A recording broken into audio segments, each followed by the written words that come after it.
Goeiemôre aan almal en baie welkom by die volgende erediens hier by ons gemeente. Ag, geliefdes, ek dink julle weet nou maar al te goed, NG Kempton Park Oos. Dankie vir die tyd wat julle geneem het, waar ons saam so verspreid reg oor die land en oor die wêreld na die woord van die Here gaan kyk.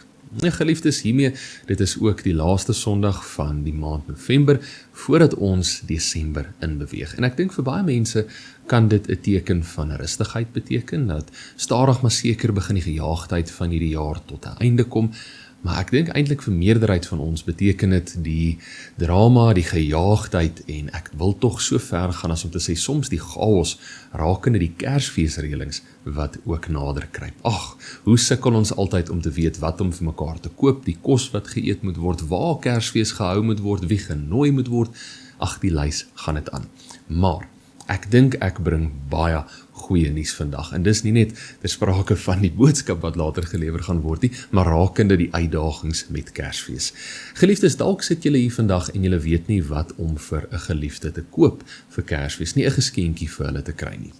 Wat julle kan doen, gaan soek julle mooiste en julle pragtigste lint of strikkie wat julle in die huis het. Nou as die lint is, maak dit nou maar so om die kop vas en met 'n mooi knoopie bo of plakkie strikkie sommer net die bo vas, en dan aan die persoon vir wie julle hierdie geskenk dan gee of vir wie julle sukkel om 'n geskenk te kry, gaan sit onder die kersboom en kyk hulle net so bietjie aan, tot op die punt wat hulle julle vreemd gaan aankyk en wonder, maar wat op dese aarde doen julle onder die boom? Hoekom sit julle daarso? Wat julle al te groot gaan glimlag en vir hulle sê, ag, ek wou julle net herinner het hoe groot geskenk ek in jou lewe is.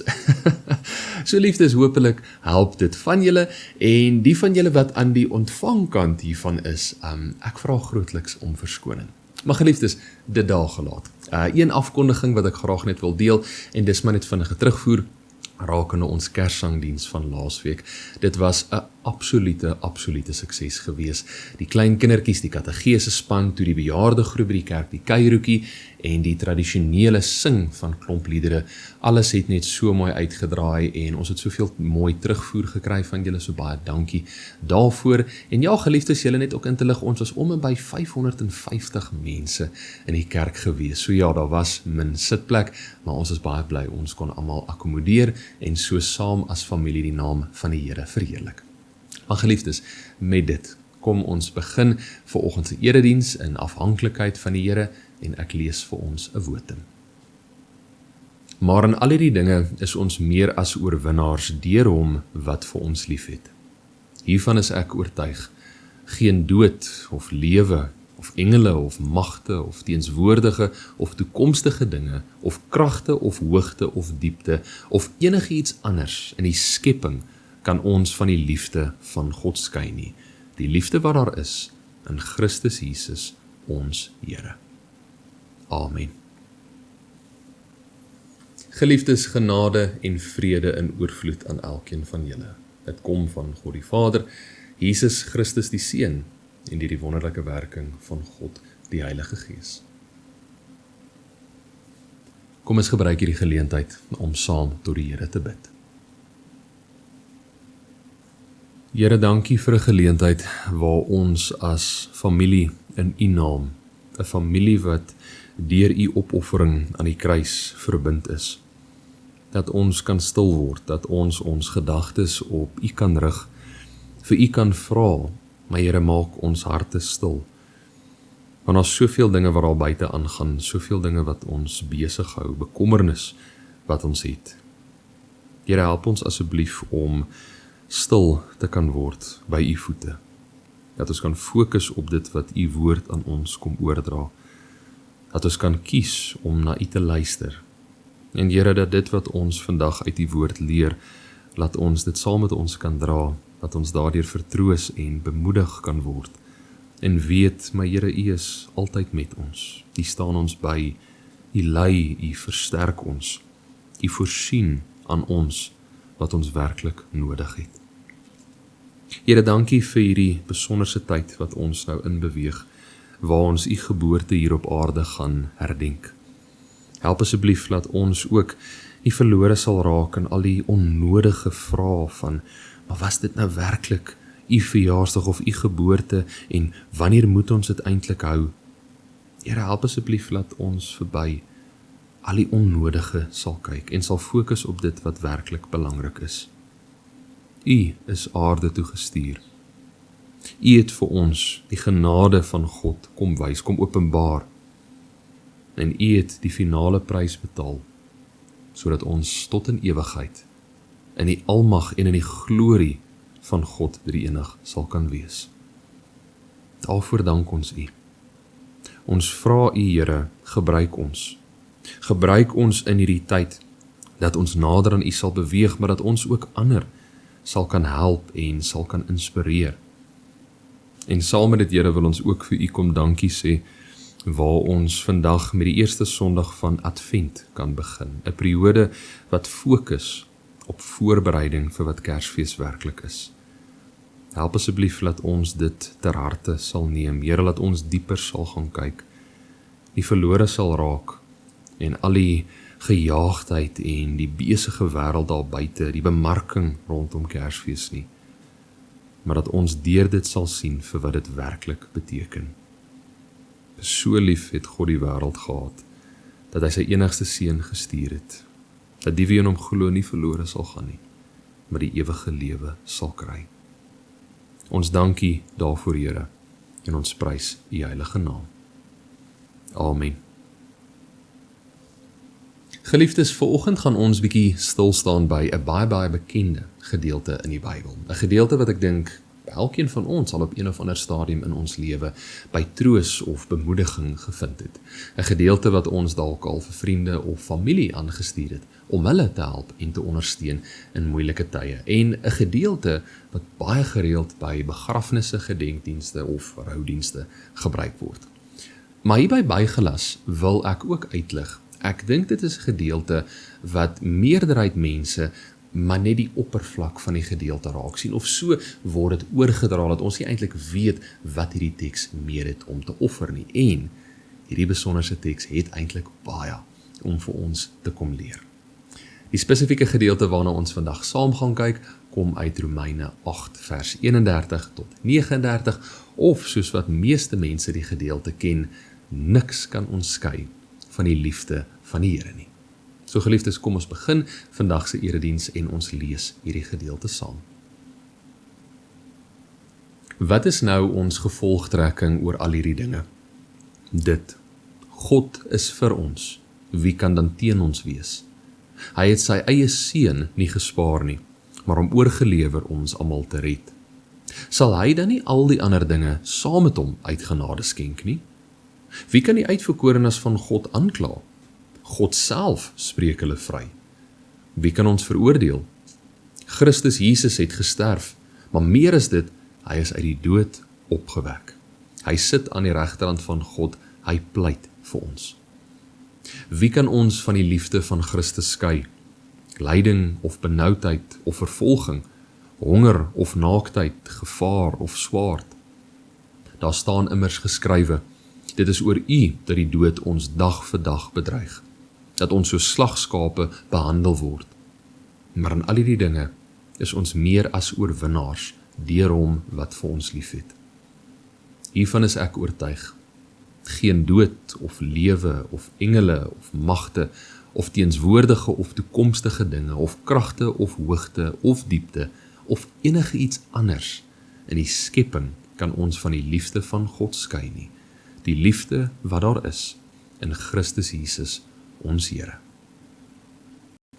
Geliefdes, soos ons kan sien, alhoewel een van die hoogtepunte van die teks, die albekende niks kan ons skei van die liefde van die Here nie, bevat hierdie gedeelte eintlik soveel meer. Is Paulus besig om baie dieper en moeilike situasies of temas te ontrafel en bekend te maak aan die gemeente. Maar voordat ons saam bietjie meer in detail daarna gaan kyk, voel ek dit net nodig om die basiese agtergrond van hierdie gedeelte met julle te deel.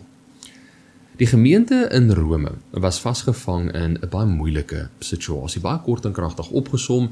Hierdie gemeente het uit twee verskillende groepe bestaan. Aan die een kant het ons die Joodse gelowiges gekry, bedoelende die wat van Judaïsme, die Ou Testamentiese godsdiens af oorbeweeg het en Jesus Christus aanvaar het as hulle verlosser. En aan die tweede groep was die nie-Joodse gelowiges, die wat uit die heidendom gekom het, bedoelende die wat geen verbintenis met Judaïsme gehad het nie, maar tog so in Jesus Christus begin glo het. En hierdie twee groepe het konstant koppe gestamp, nie net in Rome nie, maar aan klomp verskillende plekke. Die Joodse gelowiges het al hulle ou tradisies en gebruike uit Judaïsme, het hulle saam met hulle gebring in hulle nuwe verhouding met Jesus Christus in. Die nie-Joodse gelowiges het weer geen verbintenis met hierdie gebruike, hierdie tradisies en hierdie regulasies gehad nie. Die probleem wat ontstaan het, omdat die Joodse gelowiges sulke radikale en uitgesproke groep was. As voorbeeld, as ons na Paulus gaan kyk, hoe uitgesproke hy was, voordat hy 'n pad saam met die Here gestap het. Onthou, hy het sy hele lewe toegewy om die beweging van die verkondiging van Jesus Christus te stop. As ons gaan kyk na die Jode, hoeveel moeite hulle gedoen het om bloot Jesus Christus te laat kruisig, hulle was 'n radikale en 'n uitgesproke groep. Nou hulle het die Joodse gelowiges begin forceer om binne hulle nuwe verhouding met Jesus Christus al hierdie ou judaïstiese gebruike en beginsels uit te leef. Basies het hulle vir hierdie ander groep gesê, maar vir julle om werklik 'n kind van die Here te wees, 'n pad saam met Jesus te loop, moet julle julleself laat besny. Julle moet voldoen aan die reinigingswette, die voedselwette, die Sabbat, soveel meer. En boonop dit alles het hulle vir hierdie ander groep gesê, maar julle moet die wet van Moses, die Torah, die 10 gebooie wat gegroei het in 613 wette, dit moet julle uitleef, want dit is julle enigste sleutel tot verlossing. So die Joodse gelowiges in Rome bring die een groot probleem wat ontstaan het in die Ou Testament, wat die Jode gehad het, bedoelende verlossing kan verkry word deur gehoorsaamheid aan die wet. Hulle bring dit en hulle projekteer dit op Jesus Christus, die een wat God se genade aan ons kom openbaar het. En dit is presies hierdie probleme wat Paulus dan in sy brief aanspreek. Hy wil hê dat hierdie Joodse gelowiges hulle onnodige obsessie en houvas met die wet sal los en eerder op God se genade, op Jesus Christus sal fokus, dat hulle die Here vir alle gelowiges 'n Here is, nie net vir sekere groepe nie. En Paulus wil ook hê dat hierdie twee groepe nie meer as twee verskillende groepe sou staan of bekend staan nie, maar as 'n eenheid, 'n familie in Christus. Want deur in Jesus Christus te glo, is daar aan ons 'n nuwe identiteit, 'n nuwe familie en 'n nuwe toekoms gegee. So geliefdes, met hierdie as agtergrond, kom ons kyk bietjie meer in detail na die verskillende verse. Ons breek dit bietjie op en kyk wat het Paulus om te sê. Vers 31 sê: Wat is nou ons gevolgtrekking oor al hierdie dinge? Dit: God is vir ons. Wie kan dan teen ons wees? Paulus begin met 'n vraag en dan verwys hy terug na dit wat hy vroeër in die brief geskryf het. Hy sê, maar wat is nou ons gevolgtrekking oor al hierdie dinge? Ons reaksie vandag hierop mag dalk wees, maar Paulus, watter dinge? Waarna verwys jy hier? En hierdie is vir my weer die perfekte geleentheid om vir elke liewe een van julle uit te lig, my geliefdes.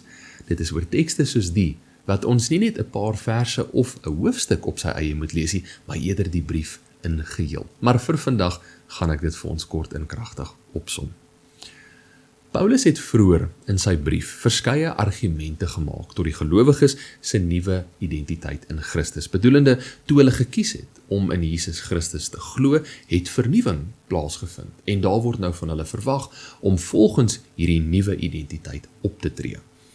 Paulus lig uit, maar omdat hulle nou in Jesus Christus glo, het die Heilige Gees 'n vaste woning in hulle kom kry, en dit is die Gees wat hulle optrede, hulle dade, hulle keuses moet kom bepaal en nie die vlees nie. Paulus het 'n baie sterk tema wat hy hier na vore bring van die Gees teenoor die vlees.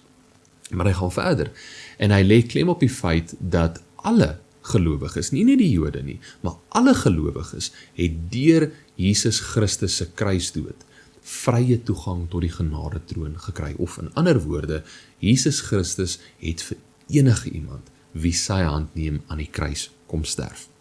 Maar wat baie belangrik is van hierdie spesifieke gedeelte, Paulus probeer die boodskap oordra, maar gehoorsaamheid aan die wet is nie wat verlossing bring nie. Dit is Jesus Christus en hy alleen. Die manier wat hy dit oordra is, hy sê, maar ons staan nou vas in die Here se genade te danke aan Jesus Christus, bedoelende, ons wat die genade van God ontvang, is nie afkomstig van wat ons tot die tafel bring nie, maar alleen deur die Here se kruisdood. En dit is pragtig. Dit is pragtig om te weet, maar ons ontvang hierdie genade deur die Here alleen.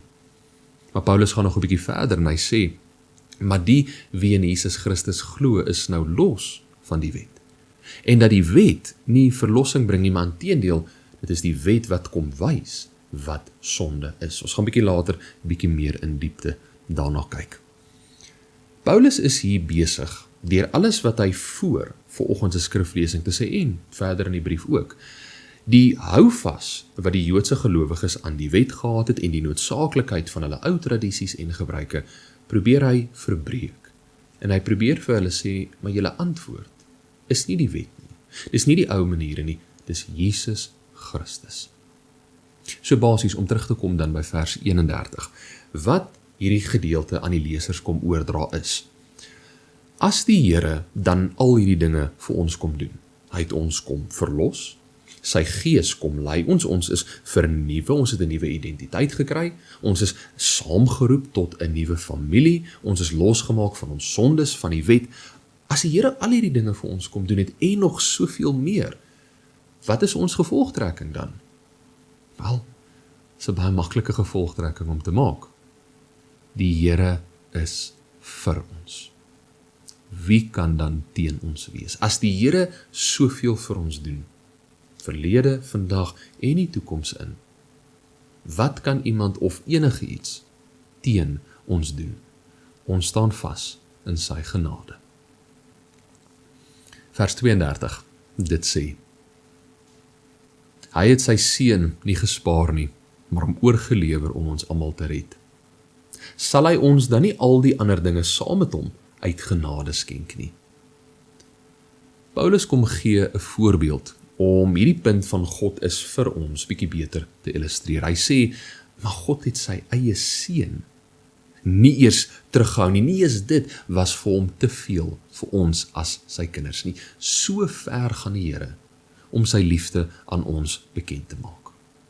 En dan eindig hy hierdie vers met iets van 'n retoriese vraag, is eintlik vir my baie kreatief hoe hy dit doen. Hy sê, sal hy ons dan nie al die ander dinge saam met hom uit genade skenk nie? As die Here ons dan so lief het, dat hy sy seun vir ons gestuur het, vir niemand anders as vir ons nie, gaan hy mos nou absoluut, sonder enige twyfel, al die ander dinge ook vir ons skenk. En klem val op die woord skenk. Die Here gee dit vir ons uit genade. Hy gee dit nie as beloning iets wat ons verdien nie. Verse 33 tot 34, dit sê, wie kan die uitverkorenes van God aankla? God self spreek hulle vry. Wie kan ons veroordeel? Jesus Christus het gesterf, maar meer as dit, hy is uit die dood opgewek, hy sit aan die regterhand van God, hy pleit vir ons. Volgens die Joodse gelowiges was die grootste aanklaer van destyds, die een wat enige iemand wie deel van hulle verhouding met die Here kon veroordeel het, was die wet gewees, die Torah, al die reëls wat in Judaïsme opgeskryf staan. In Romeine 3 vers 20 sê Paulus die volgende: daarom sal geen mens op grond van wetsonderhouding deur God vrygespreek word nie. Inteendeel, deur die wet leer 'n mens wat sonde is. Dit was die wet wat ander aangekla het. En dit was die Joodse gelowiges se hele argument teenoor hierdie ander groep die nie Joodse gelowiges wat tot Christus gekeer het nie. Hulle het gesê, maar julle leef nie volgens die wet nie. Hier's al die reëls, hier's al die regulasies, dit staan so duidelik soos daglig, julle voldoen nie hieraan nie. Die wet het 'n lig kom skyn op alles wat die nie-Joodse gelowiges gedoen het nie, wat hulle dalk verkeerd gedoen het, soos die wet moet. Maar die wat in Jesus Christus glo, staan nie meer onder die wet nie, is losgemaak daarvan. Ek lees vir julle Romeine 6 vers 14. Die sonde moenie meer baas wees oor julle nie, want julle staan nie onder die wet van Moses nie, maar onder genade. Paulus probeer vir die Joodse gelowiges sê, julle argument rakende die nie-Joodse gelowiges, julle rede hoekom julle so konstant op hulle is en so hierdie wette op hulle afdwing en alles, dit is tot niet verklaar deur Jesus wat vir ons aan die kruis kom sterf het. Inteendeel, God spreek almal van ons vry deur Jesus. Hy wat uit die dood opgewek is, wat tot vandag toe nog vir ons pleit. Pragtig. In verse 35 begin Paulus dan met die groot boodskap wat hy wil oordra. Dit lees soos volg. Wie kan ons van die liefde van Christus skei? Lyding of benoudheid of vervolging, honger of naaktheid, gevaar of swaard. Paulus is hier besig om verskeie lewenssituasies oor te dra of te gebruik, om 'n punt te probeer oordra hoe lief die Here ons werklik het en hoe ver sy liefde vir ons trek. Hy sê, maar lyding, benoudheid, vervolging, moeilike situasies, moeilike omstandighede weens verskeie redes. Paulus probeer sê, maar daar gaan kere wees wat ons struikel, moedeloos gaan wees, nie meer krag gaan hê nie, ons gaan pyn hê, fisies, emosioneel, ons gaan bekommerd wees oor vandag, oor môre, verskeie ander redes. Paulus probeer 'n baie groot omvattende situasie hier opstel. Maar hy gaan nog verder en hy sê honger of naaktheid. Om nie genoeg kos te hê nie, om eenself te voed of vir een se familie kos te kan gee. Bedoelende 'n fisiese nood, basiese gebrek, nie genoeg klere te kan hê nie.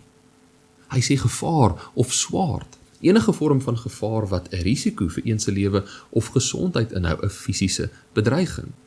Dieselfde met swaard, geweld, oorlog waar een se lewe so op die spel geplaas word. Paulus gebruik al hierdie verskeie lewensomstandighede of situasies om 'n kragtige boodskap oor te dra. En dit is dat nie is die ergste van die ergste omstandighede hier in die wêreld van vandag is genoeg om ons van die Here te skei nie. Nie is as ons na hierdie gedeelte luister en ons lees en ons maak 'n regmerkie by elkeen van die bedoelende, dit kom in ons lewe voor, dit is hoe ons struikel, nie eers dan sal dit genoeg rede wees dat ons geskei is van die Here nie. Nee. Paulus is hier besig om, soos hulle in Engels sal sê, hitting two birds with one stone. Eerstens, bring hy die Joodse gelowiges tot ruste, rakende hulle wat hierdie obsessie met die wet gehad het en dit afforceer het op die Joodse gelowiges. En tweedens, lewer hy 'n bemoedigende boodskap vir enige en elke gelowige. En dit is dat die Here sal ons nie verlaat, geen nie om hoe moeilik ons omstandighede in die lewe hier vandag is nie. Onthou, die Joodse gelowiges se maatstaf tot hulle verhouding met God is hoe goed het dit met hulle gegaan in hulle alledaagse lewe. Bedoelende, indien dit goed gaan, indien hulle voorspoedig is in alles, dan is dit vir hulle teken, maar die Here is lief vir my, die Here is gelukkig met my. Maar indien hulle wel struikel, was dit vir hulle 'n rede of 'n teken, maar kyk, die Here is kwaad vir my, die Here is nie gelukkig met wat ek doen nie. Paulus probeer hier sê, nee, ons lewensomstandighede bepaal nie God se liefde, sy bereidheid en sy gewilligheid teenoor ons as sy kinders nie.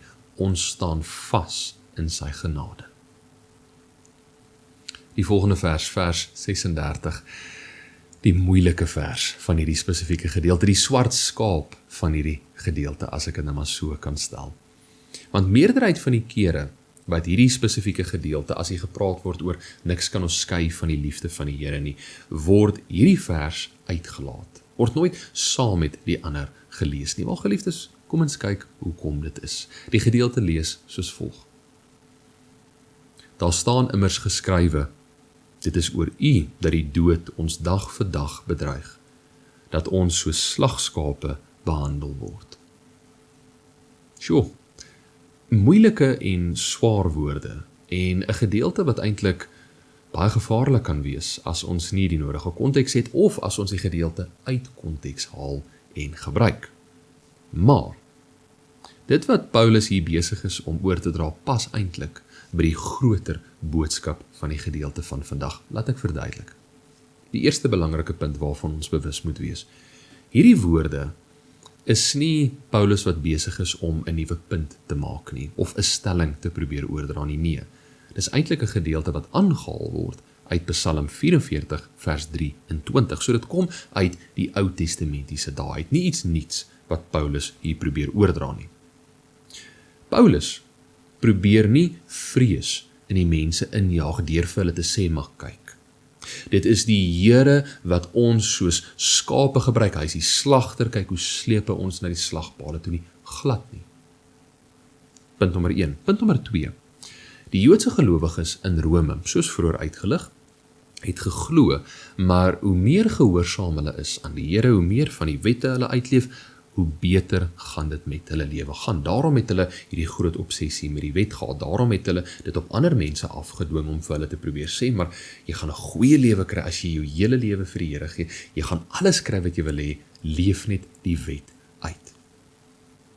Paulus, wat hierdie spesifieke gedeelte aanhaal in vers 36, kom gebruik dit eintlik as 'n voorbeeld, 'n opsommende voorbeeld vir wat hy in vers 35 gesê het. Hy probeer aan hierdie Joodse gelowiges oordra, maar julle dink, om die wet uit te leef, gaan al julle huidige probleme in die wêreld oplos. Dit gaan voorspoedig met julle gaan, leef net die wet uit. Nee, gaan kyk na julle voorvaders, hierdie gedeelte wat ek nou hier vir julle aanhaal. Dit kom van julle voorvaders af, die vroeë jare. Hulle het ook geleef volgens die wet, maar hulle het steeds gesukkel, hulle het steeds gestruikel. Die wet is nie die antwoord tot 'n gemaklike en 'n voorspoedige lewe nie. Paulus probeer baie realisties en eerlik met hulle wees deur te sê, maar om 'n pad saam met God te stap, beteken nie dinge gaan maklik wees nie. Want ons leef as 'n nuwe wese in sy naam. Ons streef daarna om as hierdie nuwe wese te leef, en dit vereis baie van ons. Maar dit beteken nie God het ons verlaat. Nee, hy staan ons by deur alles wat ons doen. Paulus probeer hierdie mentaliteit wat die Joodse gelowiges gehad het, breek. Deur hierdie vers as 'n voorbeeld te gebruik om bloot net te sê, het julle nie geleer uit julle voorvaders uit nie. Die wet is nie die antwoord nie. En dan die albekende verse in verse 37 tot 39, die hoogtepunt vir baie mense van hierdie spesifieke gedeelte. Ek lees dit weer vir ons. Maar in al hierdie dinge is ons meer as oorwinnaars deur hom wat vir ons liefhet. Hiervan is ek oortuig. Geen dood of lewe of engele of magte of teenswoordige of toekomstige dinge of kragte of hoogte of diepte of enigiets anders in die skepping kan ons van die liefde van God skei nie. Die liefde wat daar is in Christus Jesus, ons Here. Paulus sê hierso, ten spyte van al die moeilike omstandighede, ten spyte van al die gebrokenheid van hierdie wêreld wat so swaar op ons druk, is ons steeds meer as oorwinnaars deur hom wat vir ons liefhet. Maar hoe kan ons meer as oorwinnaars wees as ons struikel? Hoe kan ons oorwinnaars wees as ons swaar kry? As ons konstant aan die ontvangkant is van alles wat sleg is, die ongeregtigheid en die onregverdigheid van die wêreld, dan is ons mos nie meer oorwinnaars nie. Ons is. Want ons oorwinning word nie bepaal deur hoe gehoorsaam ons aan die wet is nie. Ons oorwinning word nie bepaal deur hoeveel van God se wette ons uitleef. Dit word ook nie bepaal deur hoeveel van die ou tradisies en die gewoontes en die gebruike wat ons nakom, net soos wat die Joodse gelowiges gedink het nie. Nee. Die oorwinning wat vir ons behaal is deur Jesus Christus alleen. Dit is deur sy kruisdood wat ons vandag kan sê, ons is oorwinnaars. Paulus probeer sê, Ons is oorwinnaars deur hom irrelevant van ons omstandighede op aarde. En omdat ons deur sy kruisdood hierdie oorwinning gegee is, of deel van hierdie oorwinning gemaak is, kan niks ons skei van sy liefde, nie, absoluut niks nie.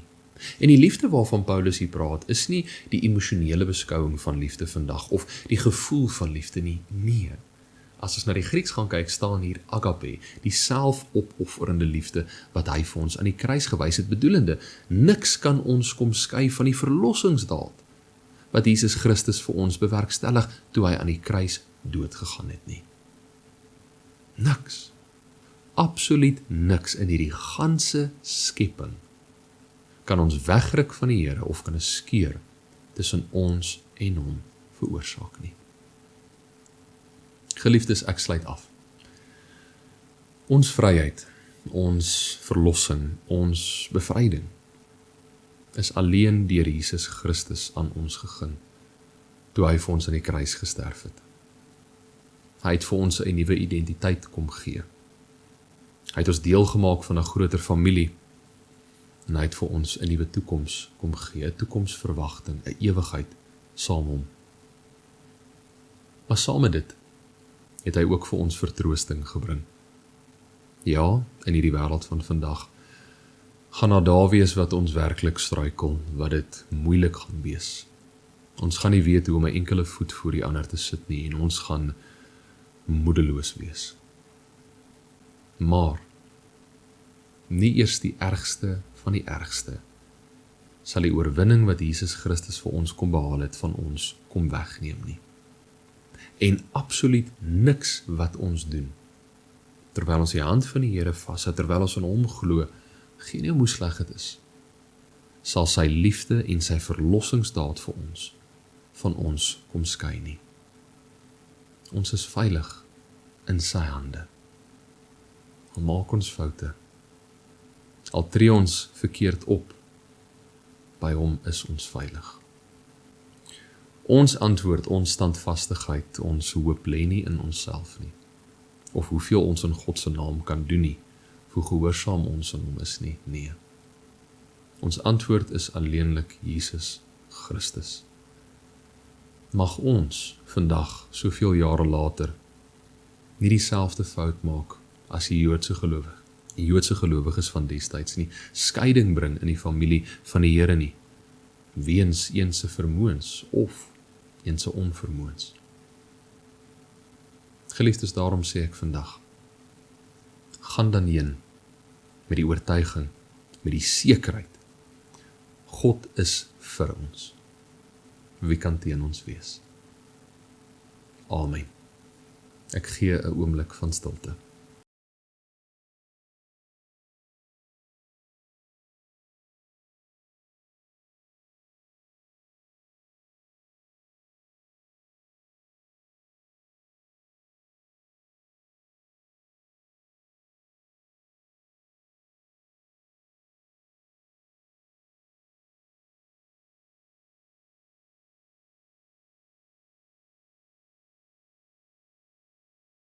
Here, dankie vir alles wat U vir ons gedoen het, wat U steeds vir ons doen.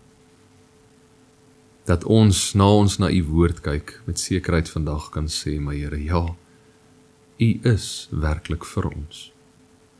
U het soveel vir ons gedoen en U pleit steeds vandag vir ons. U het ons losgemaak van sonde. Die gejaagdheid om U wet ten volle uit te leef, om iets te probeer verdien, nee. Ons staan vas in die genade deur die geskenk wat U vir ons kom gee het. U verlossingsdaad het ons kom bevry. Daarom sê ons vir U dankie. En Here, help asseblief dat daar waar ons is, dat ons met sekerheid sal kan optree en leef. En weet, my Here, U is vir ons. Wie of wat kan dan teen ons wees? Ons is veilig in U hande en niks kan ons van U skei nie. Ons dank U vir die vertroosting wat U vir ons bring en die moed wat U woord vir ons kom gee. Amen. Geliefdes, ontvang die seën van die Here. Die genade van ons Here Jesus Christus en die liefde van God ons Vader en die teenwoordigheid van die Heilige Gees sal met elkeen van julle wees tot in lengte van dae. Amen.